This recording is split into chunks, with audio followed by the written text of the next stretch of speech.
नमस्कार दोस्तों। जैसा कि हम बात कर रहे थे रेनेसेंस पीरियड की वेस्टर्न आर्ट में, तो अभी हमारा थर्ड टॉपिक है रेनेसेंस के अंदर ही अर्ली रेनेसेंस इन इटली। 1400 से 1500 का समय रहा इसका लगभग। और अगर बात करें हम 1401 तक फ्लोरेंस में पुनर्जागरण के कलाकार नहीं उभरे थे, जिसमें एक छोटे सा विषय था हमारा कैथेड्रल के गिरजाघर के बैप्टिस्ट्री के कांस्य के दरवाजों का एक सेट खोदने की प्रतियोगिता थी। ठीक है, बैप्टिस्ट्री के कांस्य के दरवाजे का एक सेट खोदने की प्रतियोगिता थी, जिसमें ब्रूनलेसी सहित 7 युवा मूर्तिकारों की प्रविष्टियां ली गई थी। डोनाटेलो और विजेता लोरेंजो गिब्रेटी, इसमें जो विजेता रहे थे वो लोरेंजो गिब्रेटी रहे थे। ब्रूनोलेसी के पर्सपेक्टिव के अध्ययन से चित्रकार मसाचो काफी प्रभावित हुए थे। कौन थे ब्रूनोलेसी? जो कि बैप्टिस्ट्री के कांस्य के दरवाजों के खोदने की प्रतियोगिता में शामिल थे।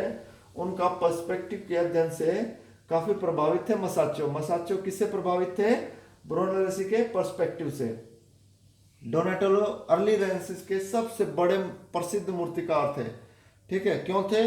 क्योंकि इन्होंने एक डेविड की मूर्ति जो बहुत ही फेमस, बहुत ही प्रसिद्ध है, वो बनाई थी इन्होंने। पेंटिंग में परिप्रेक्ष और प्रकाश के तत्वों का उपचार ट्रीटमेंट यानी उपचार ट्रीटमेंट 15वीं शताब्दी के फ्लोरेंटाइन चित्रकारों के लिए विशेष चिंता का विषय था। पेंटिंग में पर्सपेक्टिव और लाइट, ये दोनों चीजों का चिंता का विषय था फ्लोरेंटाइन चित्रकारों के लिए। फ्लोरेंस की बात कर रहे हैं हम, इटली में। उसेलो के पर्सपेक्टिव की उपस्थिति हासिल करने की कोशिश में इतना जुनून था, पाओलो उसेलो के पर्सपेक्टिव में उपस्थिति हासिल करने में इतना जुनून था कि जॉर्जियो वसाई ने उनके अनुसार लिखा है कि उन्हें नींद में खलल डाला, मतलब उनको नींद नहीं आती थी। उनके समाधान के 3 पैनल चित्र हैं इसी के समाधान में। सैन रोमानो का लड़ाई, सैन रोमानो की लड़ाई, जो कि 1460 तक पूरा हो गया था। इसमें 3 पैनल चित्र हैं जो बहुत ही सुंदर हैं, वो मैं दिखाऊंगा अभी आगे आपको, जो 1460 तक पूरा हो गया था। इनके बारे में उनकी उत्कृष्ट कृति में देखा जा सकता है।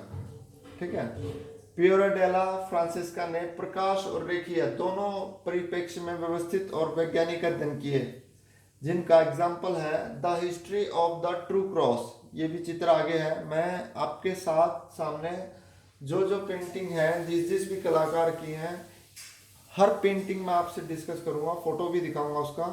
ठीक है, यही हमारी विशेषता है कि यहाँ आपको सिर्फ दिखाया नहीं जाएगा, बल्कि उसके बारे में अच्छे से पढ़ाया जाएगा। पेंटिंग्स, मैंने देखा पेंटिंग्स के बारे में कोई नहीं बताता है। मसाचो, ये फ्लोरेंस का सर्वप्रथम उल्लेखनीय चित्रकार मसाचो था। ठीक है, जो किससे प्रभावित था? ब्रूनोलेसी के पर्सपेक्टिव से। ठीक है, मसाचो को चित्रकला में रेखीय पर्सपेक्टिव, लीनियर पर्सपेक्टिव का आरंभकर्ता माना जाता है। लीनियर पर्सपेक्टिव का आरंभकर्ता किसने किया चित्रकला में? मसाचो ने।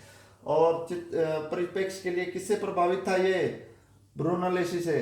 ठीक है, ये कुछ इंपॉर्टेंट थे इन्होंने। मैं आपको मेन बता रहा हूँ। मैसोलिनो के साथ एक ब्रांकिसिया चैपल में एक चित्र बनाया था, जिससे माइकलएंजेलो भी प्रभावित था। ठीक है, और मसाचो जूतो और ब्रूनोलेसी की कला से बहुत प्रभावित था। मसाचो किसके? जूतो और ब्रूनोलेसी, स्थापत्यकार और मूर्तिकार तथा मैकेनिकल इंजीनियर, जो कि रेखीय पर्सपेक्टिव के लिए जाने जाते हैं, की कला से बहुत प्रभावित था। यह है 1425 में ब्रूनोलेसी की पर्सपेक्टिव पर आधारित, ब्रूनोलेसी के पर्सपेक्टिव पर आधारित है ये पेंटिंग। मसाचो का प्रथम विशाल भित्ति चित्र द होली ट्रिनिटी। मैं आपको यहाँ एडवाइस दूंगा, अगर आपको पेंटिंग याद करनी है इंग्लिश में जो लिखी है, उसको आप ऐसे याद कीजिए, द होली ट्रिनिटी। ठीक है, जो कि कहाँ स्थित है? सेंट मारिया नोवेला गिरजाघर में बनाया गया है। आगे है सेंट जियोवेनेले ट्रिप्टीज। ट्रिप्टीज मतलब त्रिफलक। ये त्रिफलक है, इसमें वर्जिन एंड चाइल्ड दिखाया है और 2 दूध दिखाए हैं, और ये सेंट दिखाए हैं, संत, 4 संत। माना जाता है कि यह मसाचो का प्रथम चित्र है। फिर आगे बात करते हैं सेंट एना मेट्रेजा, जिसमें वर्जिन एंड चाइल्ड दिखाए हैं, और ये सेंट एना को दिखाया है इसमें साथ में, सेंट एना जो इसके पीछे खड़ी है। ठीक है, यह चित्र मैसोलिनी और मसाचो ने मिलकर बनाया था, कहाँ, ब्रांकसी में। ओके, अगला है द ट्रिब्यूट मनी, ये भी फ्रेस्को में बनाया है, ब्रांकसी चैपल में ही बनाया है। ये चित्र दोनों एक ही जगह है, फ्लोरेंस में, ये मसाचो ने बनाया है। ये अगला चित्र है the expulsion from the garden of Eden, यानी कि निष्कासन, एडम और ईव का स्वर्ग से निष्कासन दिखाया है इसमें। और 1980 में इसको थोड़ा साफ किया गया था, ये चित्र ऐसे था, इसको साफ किया गया है और थोड़ा इस पे काम किया गया है। अगला चित्र है Madonna and child with angels, जो कि नेशनल गैलरी, कहाँ, लंदन में सुरक्षित है, और ये सेंट पीसा के मारिया डेल कैरामाइन चर्च में अंकित है। अगली बात करते हैं हम लोरेंजो गिब्रेटी की। गिब्रेटी ने कहा सेंट बैप्टिस्ट्री में दरवाजे की वो की थी, दरवाजों की वो निकासी की थी इन्होंने। इनका जन्म हुआ था 1378 में और 1455 तक इनका जीवन काल रहा। प्रारंभिक पुनर्जागरण का एक फ्लोरेंटाइन इतालवी कलाकार था, जिसे फ्लोरेंस बैप्टिस्ट्री के कांस्य के दरवाजों के रूप में जाना जाता है, जिसे इंपॉर्टेंट है, जिसे माइकलएंजेलो ने the gates of paradise, the gates of paradise किसने बनाए, लोरेंजो गिब्रेटी ने। नाम किसने दिया, माइकलएंजेलो ने। सुनार और मूर्तिकार के रूप में प्रशिक्षित इन्होंने धातु में मूर्तिकला के लिए एक महत्वपूर्ण कार्यशाला की स्थापना की थी। टिकारी की उनकी पुस्तक में कला पर महत्वपूर्ण लेखन शामिल है। साथ ही किसी भी कलाकार द्वारा जल्द से जल्द जीवित आत्मकथा क्या हो सकती है, जीवित रहते हुए इनकी आत्मकथा लिखी गई थी। यह है लोरेंजो गिब्रेटी का नॉर्थ द्वार, उत्तरी द्वार, ठीक है, ये भी वही है, ईस्ट डोर और gates of paradise by Lorenzo Ghiberti. यह है पूर्वी द्वार।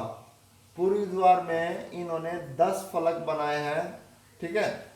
इसमें ये है एडम और ईव, ये जोसेफ, ये केन एंड एबेल, ये मोसेस, ये नोहा, ये जेशुआ, ये अब्राहम, डेविड और आइजैक एंड जैकोब, और ये सोलोमन। ये है इस प्रकार से 10 फलक है इसमें चित्र में, ये 10 फलक दिखाए गए हैं। थोड़ा सा इंपॉर्टेंट ये है, उत्तरी द्वार भी इसने बनाया है और पूर्वी द्वार भी इसने बनाया, ठीक है। और प्रत्येक पे कहानी है, प्रत्येक जो फलक है उस पे एक पूरी एपिसोड है, पूरी कहानी है।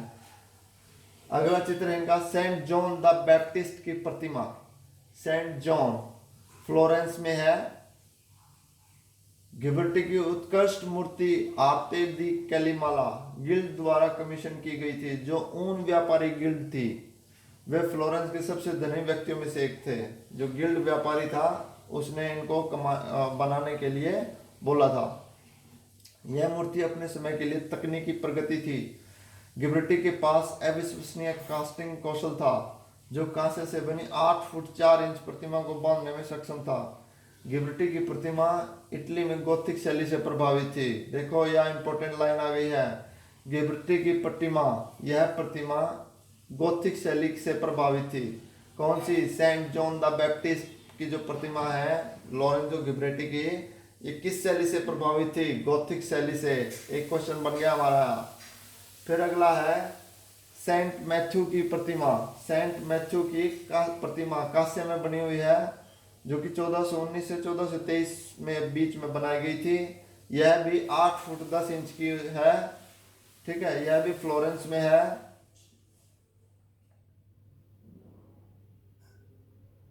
अगला है हमारा आर्टिस्ट डोनाटेलो। डोनाटेलो किस लिए प्रसिद्ध था, डेविड की मूर्ति के लिए, ठीक है। फ्लोरेंस में जन्मे उन्होंने शास्त्रीय मूर्तिकला का अध्ययन किया और मूर्तिकला में एक पूर्ण पुनर्जागरण शैली विकसित करने के लिए इसका उपयोग किया, जिसकी अवधि रोम, पैडुआ और सियना में इटली के अन्य हिस्सों में शुरू हुई। उन्होंने पत्थर, कांस्य, लकड़ी, मिट्टी, प्लास्टर और मोम के साथ काम किया। डोनाटेलो ने कहाँ कहाँ काम किया? पत्थर, कांस्य, लकड़ी, मिट्टी, प्लास्टर और मोम। ठीक है, याद रखना। हालांकि उनकी सबसे प्रसिद्ध रचनाएं दौर में ज्यादातर मूर्तियां थी। उन्होंने जाहिर तौर पर एक सुनार की कार्यशाला में अपनी प्रारंभिक कलात्मक प्रशिक्षण प्राप्त किया, सुनार के यहाँ काम किया, और फिर लोरेंजो गिब्रेटी के स्टूडियो में संक्षेप में काम किया। लोरेंजो गिब्रेटी के स्टूडियो में भी काम किया है डोनाटेलो ने। ठीक है, रोम में फिलिप्पो ब्रूनोलेसी के साथ अध्ययन और उत्खनन कार्य किया। इन्होंने ब्रूनोलेसी, जिन्होंने पर्सपेक्टिव से प्रभावित था मसाचो, और लोरेंजो गिब्रेटी, जिन्होंने बैप्टिस्ट्री के द्वार लिखे थे, गेट्स ऑफ पैराडाइज वाले। ठीक है, उन दोनों से प्रभावित था कौन? डोनाटेलो। याद रखना। ब्रूनोलेसी की इमारतों में डोनाटेलो की मूर्तियां दोनों वास्तुकला और मूर्तिकला की इस युग में भावना की सर्वोच्च अभिव्यक्ति मानी जाती हैं। ठीक है, ब्रूनोलेसी की इमारतें और डोनाटेलो की मूर्तियां दोनों वास्तुकला और मूर्तिकला में, वास्तुकला के लिए कौन प्रसिद्ध है? ब्रूनोलेसी। मूर्तिकला के लिए डोनाटेलो। सर्वोच्च अभिव्यक्ति मानी जाती है और उस समय के कलाकारों पर शक्तिशाली प्रभाव डाला। डोनाटेलो को 2016 की टेलीविजन श्रृंखला मेडिसी मास्टर ऑफ फ्लोरेंस में बेन स्टार द्वारा चित्रित किया गया है। डोनाटेलो को कौन सी टेलीविजन श्रृंखला? मेडिसी मास्टर्स ऑफ फ्लोरेंस 2016 में टेलीविजन की श्रृंखला थी, सीरीज थी, उस पर फ्लोरेंस में बेन स्टार द्वारा चित्रित किया गया है। किशोर म्यूटेंट निंजा कछुओं में डोनाटेलो का नाम उनके नाम पर रखा गया। ठीक है, अब ये इनकी मूर्तियों के बारे में बात करें। एक इंपॉर्टेंट और है, शायद क्वेश्चन में पूछा जा सकता है कि इतालवी अंतरिक्ष जो एजेंसी है, उसने Donatello multipurpose logistic module MPLM अंतर्राष्ट्रीय स्पेस स्टेशन में आपूर्ति और उपकरण स्थानांतरित करने के लिए नासा द्वारा संचालित 3 MPLM में से एक था। दूसरे का नाम लियोनार्डो राफेल रखा गया था। ठीक है, दूसरों का नाम, एक का लियोनार्डो, एक का राफेल और दूसरे का डोनाटेलो। ठीक है, ये है इनकी प्रसिद्ध मूर्ति डेविड, जो कि बारगेलो में है, फ्लोरेंस में। ये बस्ट ऑफ निकोलो डा उजेनो, ये धड़ है। नेक्स्ट है statue of Saint John the Baptist, ये है equestrian statue of Gattamelata at Padua. Statue of Saint George, ये भी फेमस है इनकी, इसके बारे में पूछा जाता है। ये है डिटेल में the head of Saint John, पूरी मूर्ति ये है और इसके डिटेल ये है। ठीक है, और एक है मैगडालेने पेनिटेंट, फ्लोरेंस में। डोनाटेलो ने डेविड की 2 मूर्तियां बनाई थी। इंपॉर्टेंट है, डोनाटेलो ने डेविड की 2 मूर्तियां बनाई थी। पहली डेविड की मूर्ति जो बनाई थी वो संगमरमर में बनाई थी, शिल्प में। दूसरी डेविड की मूर्ति कांस्य में बनाई थी 1430 में। दोनों ही मूर्तियां वर्तमान में बारगेलो म्यूजियम फ्लोरेंस में रखी हैं। और इंपॉर्टेंट है, डोनाटेलो ने अपनी मूर्ति निर्माण विधि में कांस्य की ढलाई में कौन सी विधि का प्रयोग किया है? स्मेल्टिंग विधि का प्रयोग किया है। अब बात करते हैं हम फ्रा एंजेलिको की। फ्रा एंजेलिको